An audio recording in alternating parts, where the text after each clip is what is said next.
नमस्कार, मैं हूं राम किंकर सिंह, हाजिर हूं एमसीडी की राम कहानी को लेकर। इस वक्त दिल्ली की जो सीएम रेखा गुप्ता हैं, आपको याद होगा कि वार्ड नंबर 56 शालीमार बाग से निगम पार्षद के तौर पर उनका चुनाव हुआ था। लेकिन 2025 के विधानसभा चुनाव में वह विधायक के तौर पर चुनी गई और इतना सौभाग्यशाली साबित हुई कि पहली बार में ही उन्हें मुख्यमंत्री का पद मिल गया। और आपको बता दूं कि निगम पार्षद रहते हुए शालीमार बाग इलाकों को लेकर उनकी जो सबसे बड़ी समस्या थी, वह समस्या थी कि आवारा पशुओं की समस्या, यानी गायों का और बैलों का, भैंसों का, तमाम आवारा छुट्टा पशुओं का खुला घूमना। और ये मांग वो लगातार एमसीडी से सदन में करती रही हैं। और उसके बाद न केवल उन्होंने इस मुद्दे को सुलझाया, बल्कि बुजुर्गों के लिए जो रिक्रिएशन सेंटर होता है उसे अपने इलाके में भी बनवाने का काम किया। तो कहते हैं कि वार्ड अगर मजबूत होता है तो बूथ मजबूत होता है।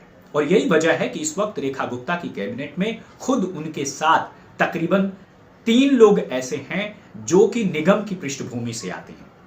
और 2007 में रेखा गुप्ता में जब निगम चुनाव लड़ा तो लगातार 3 बार वो पार्षद रही।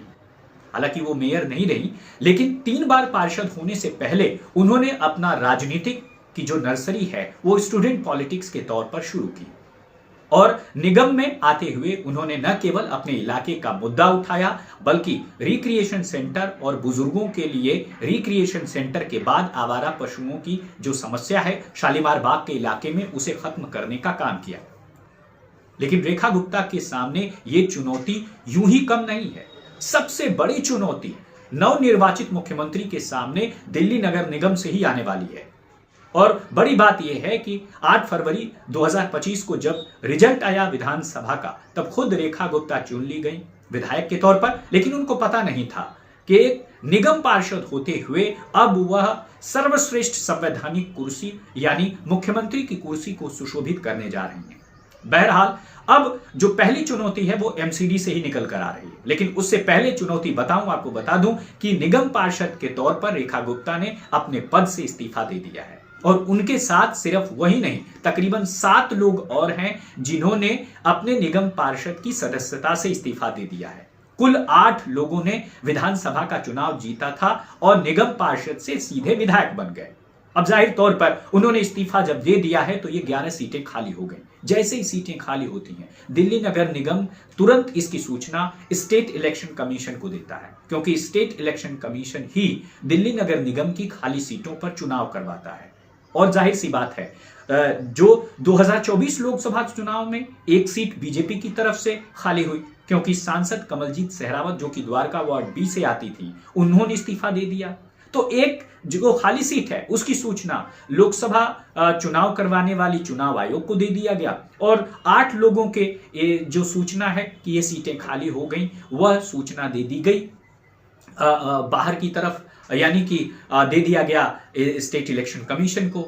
तो 8 और 1 9 ये हो गए। और एक मनोनीत निगम पार्षद जो कि आदर्श नगर से राजकुमार भाटिया हैं, उनका इस्तीफा भी हो चुका है। इसकी सूचना एलजी को दे दी गई, क्योंकि एलजी ही मनोनीत पार्षद का चयन करते हैं। इस बार ये तो ऑब्वियस सी बात है कि मनोनीत पार्षद एलजी जो अपॉइंट करेंगे वह एमसीडी की ही तरफ का ही, वो बीजेपी की ही तरफ का ही होगा।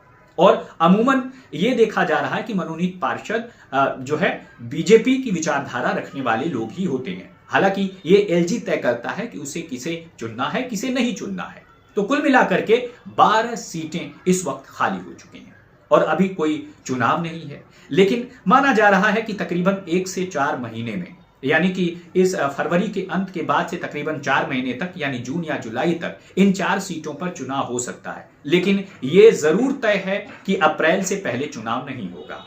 तो सबसे बड़ी बात होगी कि ये उपचुनाव अगर अप्रैल के बाद होते हैं तो रेखा गुप्ता के सामने सबसे बड़ी चुनौती होगी इन पर विजय हासिल करना, यानी दोबारा से बीजेपी के पार्षदों को ही चुनवा करके ले आना। अब कितनी सक्षम होती हैं इस बड़ी अग्नि परीक्षा से रेखा गुप्ता कितना पार पाती हैं, ये तो उस वक्त चुनाव के बाद ही पता चलेगा। लेकिन उससे पहले सवाल ये उठता है कि आखिरकार राजधानी दिल्ली में मेयर कौन होगा। मौजूदा मेयर का कार्यकाल 1 अप्रैल को खत्म हो जाएगा और इस बार जो मेयर होगा वो दलित मेयर के बाद, जो दलित सुरक्षित सीट के मेयर के बाद जो अगला मेयर होगा वो जनरल श्रेणी से होगा। तो सवाल यही उठता है कि अगला मेयर क्या आम आदमी पार्टी का होगा या बीजेपी का होगा। लेकिन उससे पहले आपको बता दूं कि आम आदमी पार्टी के तमाम पार्षदों में अंदर खाने बहुत खदबदाहट है। यानी जैसे चाय उबलती है और जब तक वो बाहर नहीं गिरती या तो तापमान नहीं बढ़ाता या तो फिर वो खुद फफक कर उबल कर नहीं गिर जाती, तो खदबदाहट सतह के अंदर है। मुझे लगता है जब ये चुनाव आएगा तो भगदड़ मच सकती है, पाला बदल हो सकता है, क्योंकि एंटी डिफेक्शन लॉ नहीं लगता। और अमूमन ये माना जा रहा है कि बदली हुई सियासी परिस्थितियों में किस तरह से आम आदमी पार्टी अपने 22 विधायकों को विधानसभा में साथ रखने में कामयाब रह पाती है और अपने 114 पार्षदों को अपने पास रखने में कामयाब रह पाती है। यानी सदन में उसकी संख्या 114 है तो बीजेपी में 116 संख्या है, मात्र 2 का अंतर है। यानी कि जो उपचुनाव होगा बहुत ज्यादा अटेंशन वाला होगा, बहुत ज्यादा खतरे वाला होगा। आम आदमी पार्टी के लिए टूटने का खतरा रहेगा पार्षदों में। और यही वजह है कि ये जो बाई इलेक्शन है, यह बाई इलेक्शन रेखा गुप्ता के लिए एक बहुत बड़ी चुनौती लेकर आया है कि अमूमन वह सबसे बड़ी चुनौती होगी कि इन 12 की 12 सीटों को वो अपने पाले में कर लें। अब ये कितना हो पाता है ये तो देखने वाली बात होगी जब उपचुनाव होगा। लेकिन दूसरे कैबिनेट के ऐसे बड़े शख्स आशीष सूद ने पंखा रोड का जायजा लिया और कूड़े के ढेर को देख करके कहा यह पंखा रोड नहीं बल्कि यह कूड़ा रोड है। और 2012 में जब उस वक्त साउथ दिल्ली नगर निगम था तो उसके निगम पार्षद रहे। और तीसरे और सूद जो है इस वक्त home minister state home minister है। Doctor Pankaj Singh law minister है।